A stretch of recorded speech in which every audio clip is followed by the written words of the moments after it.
दीपक कुछ समय पहले ही ग्रेजुएशन पूरी हुई थी और अब उसे आगे फिटनेस ट्रेनर बनने के लिए कोर्स करना था। लेकिन उसके घर वाले उसको इस कोर्स कराने के लिए राज़ी नहीं थे, क्योंकि उसके घर वाले शुरू से ही उसकी सरकारी जॉब करने के पीछे पड़े थे। पर उसको सरकारी जॉब में कोई इंटरेस्ट नहीं था। उसको तो बस फिटनेस ट्रेनर बनना था।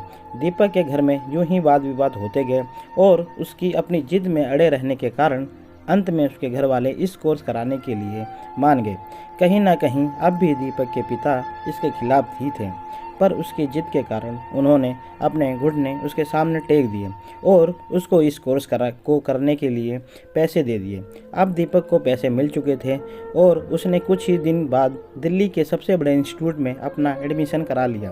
दीपक ने अपने मन में एक बात ठान ली थी कि उसको अब इस फील्ड में सक्सेस होकर ही दिखाना है, ताकि उसके माँ बाप का नाम गर्व से ऊंचा हो सके। दीपक का आज पहला ही दिन था। वह आज काफ़ी ज़्यादा उत्साहित भी लग रहा था। अपने उत्साहितपन को बरकरार रखते हुए वह अपने इंस्टीट्यूट पहुंचता ही है कि वह देखता है कि उसकी क्लास में काफ़ी स्टूडेंट होते हैं जिन्होंने इस कोर्स कराने के लिए एडमिशन करवाया होता है, जिससे कि कुछ लड़के और कुछ लड़कियां होती हैं और वह ज़्यादातर स्टूडेंट उससे अमीर थे। क्लास शुरू होने में ही थोड़ा ही समय रह गया था। इतने में अचानक दीपक की नज़र एक लड़की पर पड़ती है। उसका नाम रिया होता है।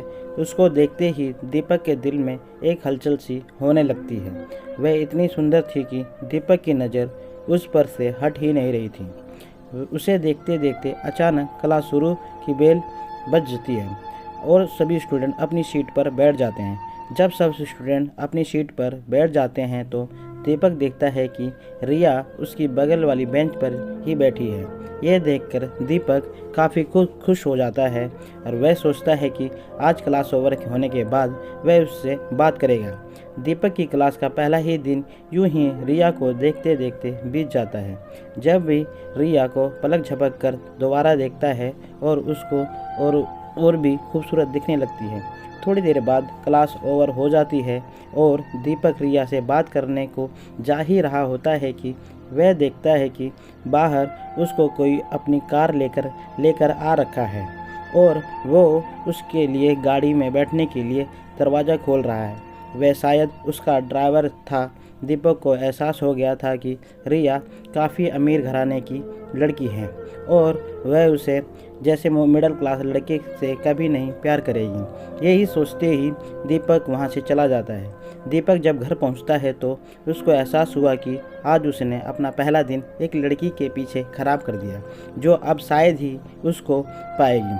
अगले दिन दीपक अपने इंस्टीट्यूट पहुंचता है और ठान लेता है कि वह आज उसकी तरफ बिल्कुल भी नहीं देखेगा। पर क्या करे, प्यार है ही ऐसी चीज़, अगर एक बार हो जाए तो जीते जी कभी पीछा नहीं छोड़ता। यही हुआ दीपक के साथ भी। वह जैसे ही क्लास में पहुंचा, उसकी नज़र सीधा रिया पर पहुंची और उसकी नज़र फिर वहां से बिल्कुल ना हटी। थोड़ी देर में क्लास शुरू हो गई और दीपक ने अपने जज्बातों पर काबू करके अपना ध्यान पढ़ाई में लगाना शुरू करा। पर कभी कभी वह रिया की तरफ देख लिया करता था। यही सिलसिला लगभग यूं ही 3 महीने तक चलता रहा। वह क्लास में जाता, अपनी पढ़ाई पर तो ध्यान लगाता, पर क्लास के बीच कभी कभी उसे देखता रहता और इन 3 महीनों के बीच दोनों में कभी बात भी नहीं हुई थी। दीपक जब भी इंस्टीट्यूट से घर पहुंचता तो रात को अक्सर अपनी पर्सनल डायरी में उसके बारे में एक शायरी लिखा करता था और अपने दिल का हाल उस डायरी में बयां करता था।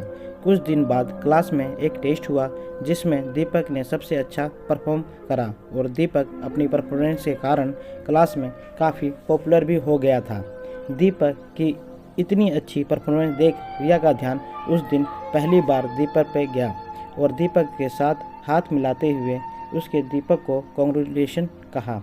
ये सुनते ही दीपक के अंदर से एक खुशी की लहर दौड़ उठी कि जिस लड़की को वो इतने समय से चाहता था, आज उसने उसे खुद बात करी।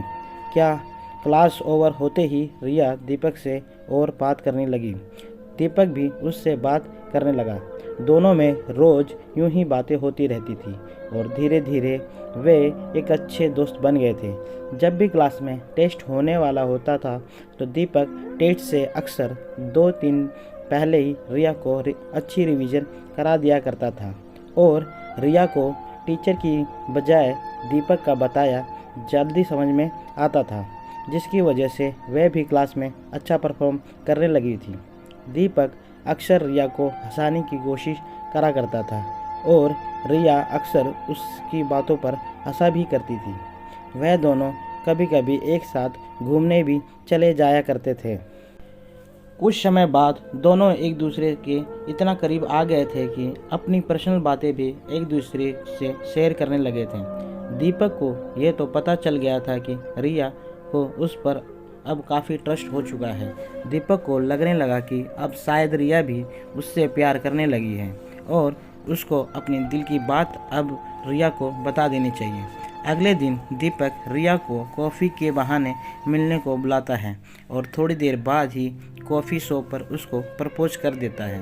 उस समय रिया ये सुनकर थोड़ी हैरान हो जाती है और बिना जवाब दिए वहाँ से चली जाती है।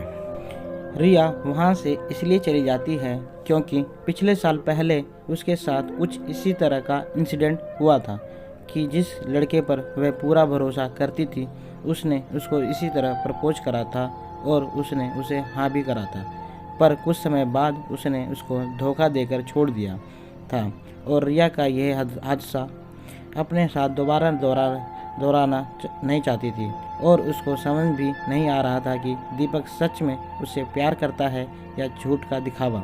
यही सोचते हुए उसको अचानक याद आता है कि वह अपना फ़ोन तो कॉफ़ी शॉप पर ही भूल गई है और उसने लेने के लिए वह तुरंत वहां पर पहुंचती है। जैसे ही वो वहां पहुंचती है उसको अपना फ़ोन तो मिल जाता है, पर वह दीपक के साथ जिस टेबल पर बैठी थी वह देखती है कि वहाँ एक डायरी पड़ी हुई है और वह उस डायरी को खोलकर देखती है तो उसमें दीपक का नाम लिखा हुआ होता है।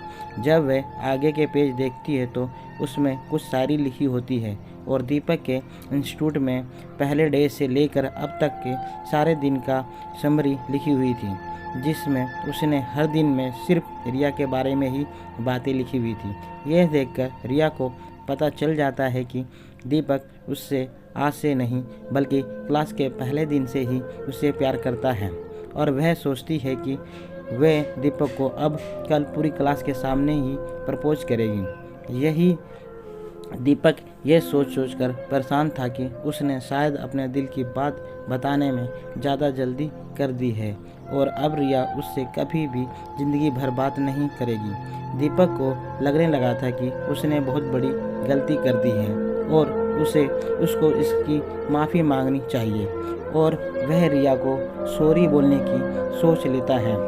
अगले ही दिन दोनों इंस्टीट्यूट में पहुंचते हैं। क्लास में लगभग सारे बच्चे पहुंचे हुए थे। दीपक को लगा कि शायद अभी माफ़ी मांगना ठीक नहीं। छुट्टी के समय वह रिया को रोककर उससे माफ़ी मांग लेगा। इतने में वह देखता है कि रिया क्लास में एंट्री करती है और दीपक को अपने पास बुलाती है। दीपक को लगा कि शायद वह पूरी क्लास के सामने उसकी बेइज्जती करने वाली है। वह थोड़ा डरते हुए उसके पास पहुंचता है और उसे सॉरी कहने वाला ही होता है कि रिया उसको पूरी क्लास के सामने उससे खुद सॉरी बोल देती है और कहती है कि मुझे माफ़ कर दो, मुझे कल ऐसे बिना जवाब दिए नहीं जाना चाहिए था। शायद मैं तुम्हारा प्यार नहीं समझ पाई, पर मुझे इस डायरी ने तुम्हारा प्यार पूरा समझा दिया और आई लव यू कहकर वह दीपक को गले लग जाती है। पूरी क्लास उस समय उन दोनों के लिए तालियां बजा रही होती है। दीपक भी खुशी के मारे पागल हो जाता है कि जिस लड़की से वह प्यार करता है आखिरकार उसको उसका प्यार मिल ही जाता है। अतः ये पर्सनल डायरी की कहानी समाप्त हो जाती है। आशा करता हूँ कि आपको ये प्यारी सी लव स्टोरी पसंद आई हो। पसंद आती है तो इस चैनल को लाइक शेयर सब्सक्राइब करें। धन्यवाद।